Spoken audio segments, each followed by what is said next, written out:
मी कमलाकर नाईक माझ्या कवितेचं वाचन करत आहे. माझ्या कवितेचं नाव आहे तुला मी मला तू. 40 वर्षापूर्वी तुला पाहिली, त्याच क्षणी तू मला भावलीस, आवडलीस, मनात ठसलीस. तू तिथे मी तिथे तू. खूप पाहिले पावसाळे उन्हाळे, पण कायम हातात हात, सोडली नाही कधी साथ. कधी राग, कधी अनुराग, कधी रुसवा, कधी अबोला. नव्हते तेव्हा आय लव्ह यू, पण मनात कायम विश्वास ठाम.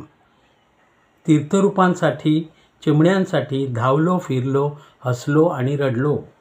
चढ उतार सुख दुःख भोगली, चिमण्यांनी घेतली भरारी आता. तुला मी मला तू.